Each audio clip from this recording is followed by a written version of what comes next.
One of the places that you should go and see when you get to Port Douglas is a place called Mossman Gorge.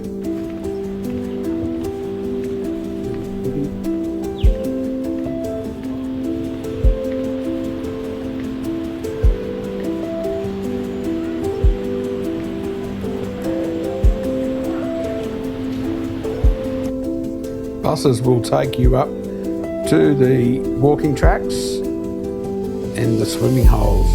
They do run quite often, so there's never a long wait.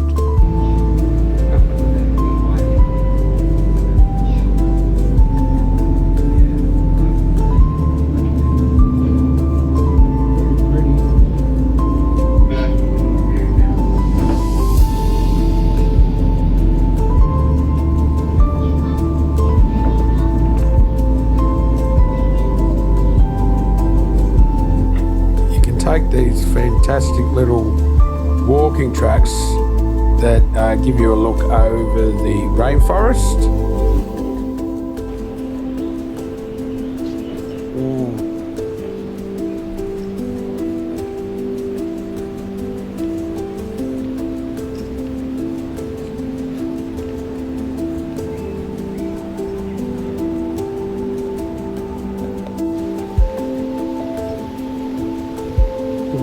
Croc there, folks.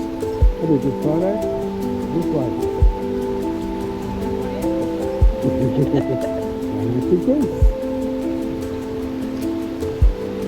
You having fun yet, Cordy?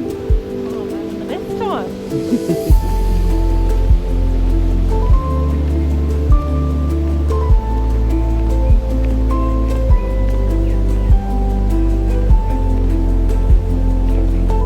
There is a great little swimming hole here, very majestic, but it is recommended to get here nice and early, just to avoid the crowds.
So after our swim and our nice bushwalk through the rainforest at Mossman Gorge, we went to a place called Hartley's Crocodile Adventures.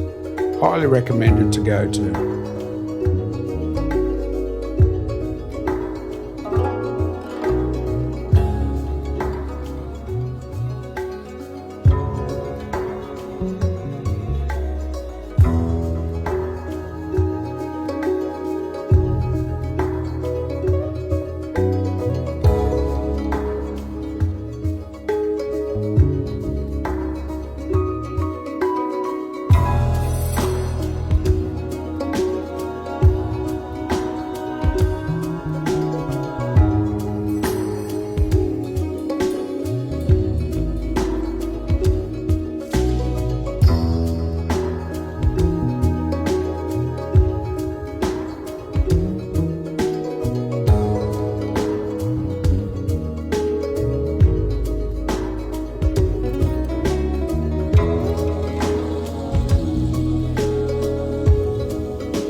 And while he's sitting like this, you have to look at his head, particularly the size of his head. He's got a big goofy head on him, right? And that's where his name came about. So for this guy, because he's our main show crocodile here at Hartley, we wanted to think of something a little bit different. Most parks you go to, including us, all have the original names, like Psycho, Chopper, Godzilla. But wanted something a little bit different that people could relate to. And when he started doing this show, Harry Potter was super popular. So just like the character of Harry Potter with big goofy head, named him Hagrid. He's not a gentle giant though. Can't tell. Now because he's not a gentle giant, I have got a few people to back me up as well, and they're going to save my life if things go wrong. So we've got Scotty and Jai here today to back me up. Yeah, there's a small element of risk involved doing these kinds of shows. Think about it.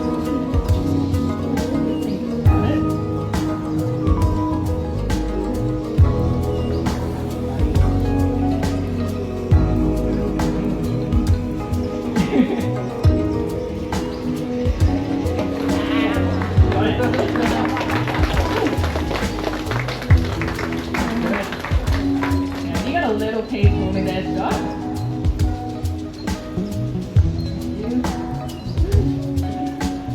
Alrighty, try and bring around the front here, guys. Come up. Little trip. Look at these teeth. Got the crash in there. Come on. Yeah. One more. Nice and high for the fans. Okay, give him a round of applause, guys.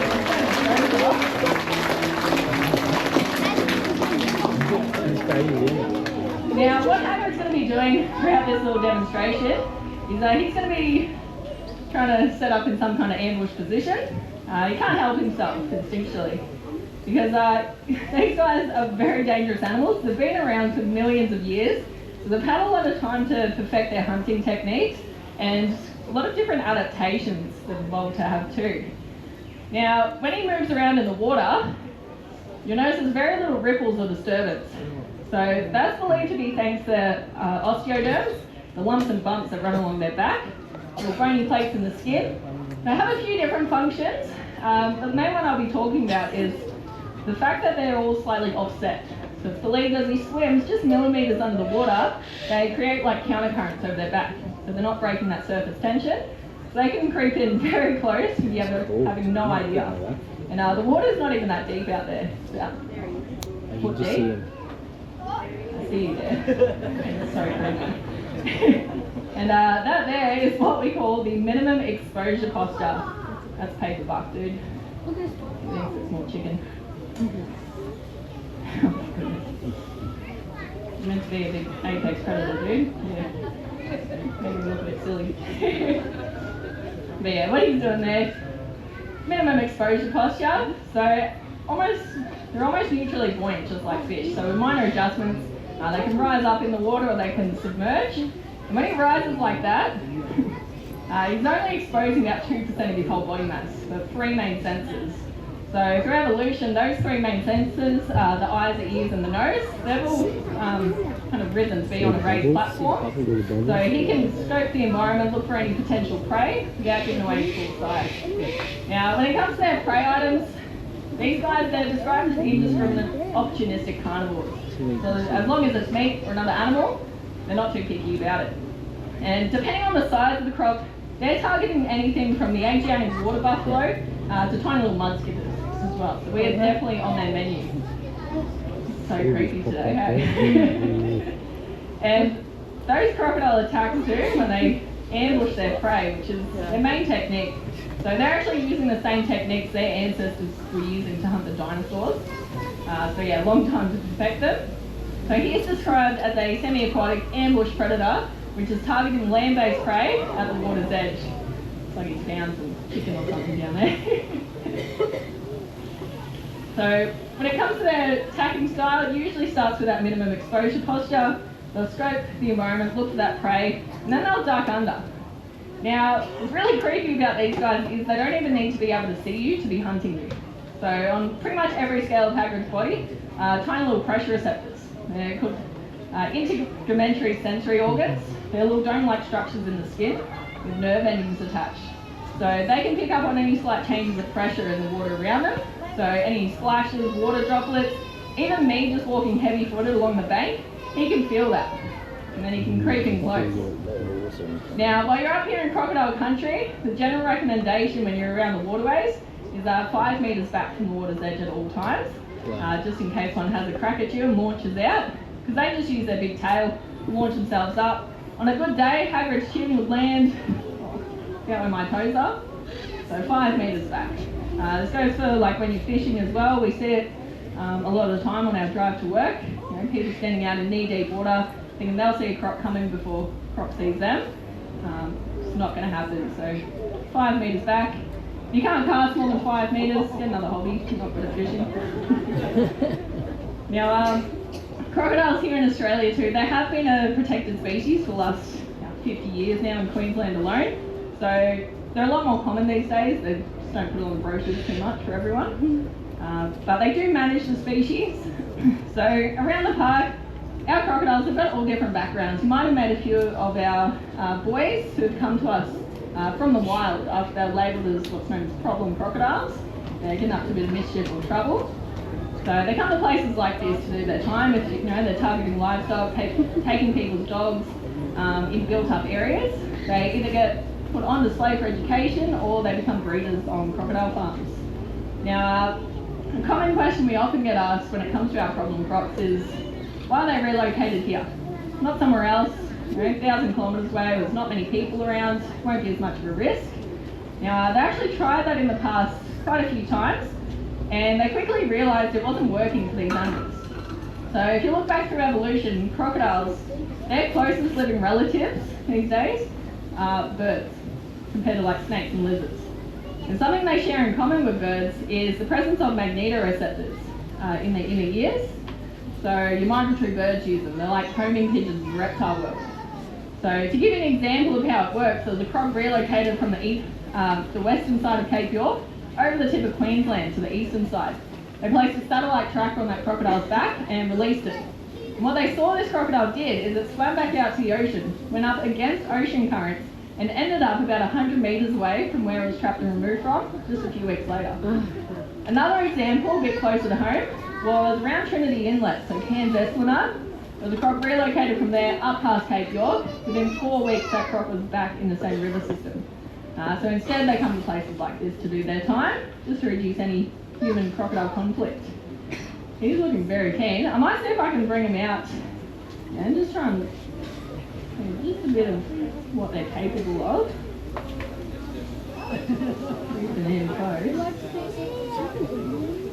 Yeah, look, right by, about a metre away from where she's ducking down, I can just see his nose.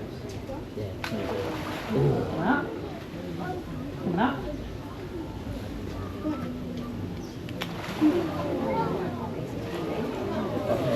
Okay. Launch out just like that. So that's why they recommend 5 metres back at all times. And if you're camping about 50 metres back from the high tide line, we get massive tides up here and you don't want to wake up with the water right next to your tent. But we are very fortunate here in Australia. We do have a lot of education and awareness on these animals. Like the signage here, you've probably seen quite a few of these signs around on holidays. They've been put in places where a croc's been sighted in the last 100 years of recording. And again, they've been protected for a long time now. The numbers have bounced back, so they're a lot more likely to be there. Now, when it comes to the crocodiles too, there's about 30 different recognised species of crocodilians around the world, and your salties are definitely in the top 3, I'd say. There's never been any reported fatalities by our other species, the freshies. But yeah, these guys, definitely. We might see 1 or 2 fatalities a year. Some years there's more, some years there's none. That's just the reality of it. But around the world, they estimate crocodilians, not just your crocodiles, to be responsible for up to 1,000 fatalities worldwide. So you definitely don't want to risk it with them. Very dangerous animals. And they're not just dangerous to us, but also each other. They will cannibalise on each other too. They're very combative as a species. They also estimate in the wild like in the Northern Territory. In some of those river systems, 8 out of 10 of the males are missing something from fighting. Whether it's digits, limbs, parts of their tails, eyes, jaws. And we've seen it here as well. We've got a crocodile on display. His name's Boris. Has anyone seen Boris today? A few of us. If he's sitting up on the bank, you might notice he's kind of missing one of his front hands, a little stump instead. So he lost that about 6 years ago when he was living out in the main lagoon. And it was in the middle of school holidays in front of a full boatload of people. All the birds are curious. Where did you go to the float? We didn't lose any crocodiles. We went good. Yeah, we did get damage to the properties, and the water got all the way up onto the deck of the restaurant. Oh, really? Yeah, so it got very high. But we do have people that live on site and close by that were able to come to and from and make sure that we didn't have to do anything drastic. Now, if we needed to, we would move the crocodiles if we really needed to, and that as in like put them on a higher area, higher ground.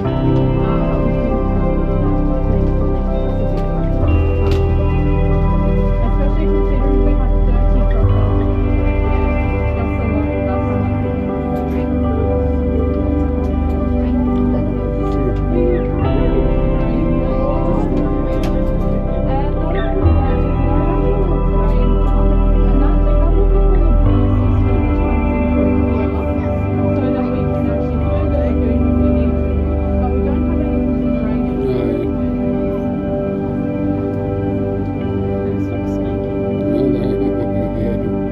Very sneaky.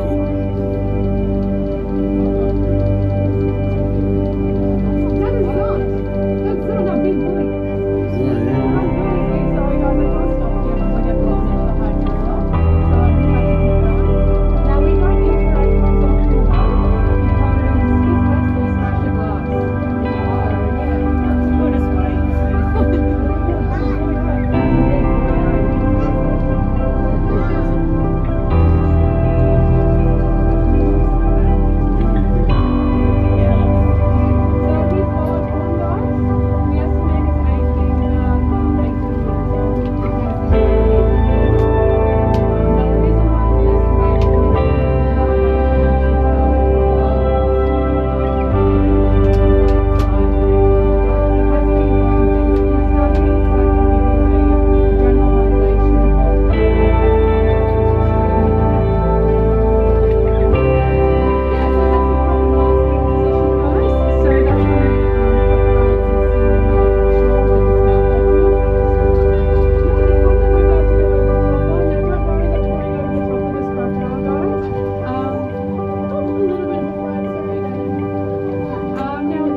We're what we call endothermic, which means we need a lot of energy internally to be able to warm internally. Which is also why these guys are very good at not needing very much food. They're also very efficient at using the food sources that they have already obtained in the way of the fact that the energy that they can get from it.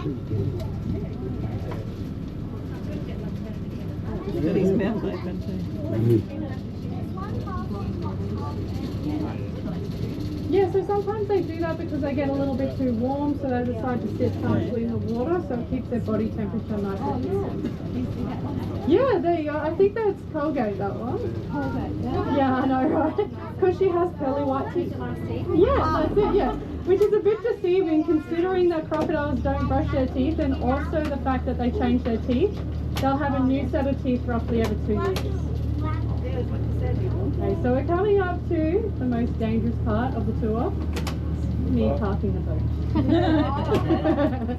It's the right time to tell you guys I'm actually a bird and mammal speaker. Now you tell us.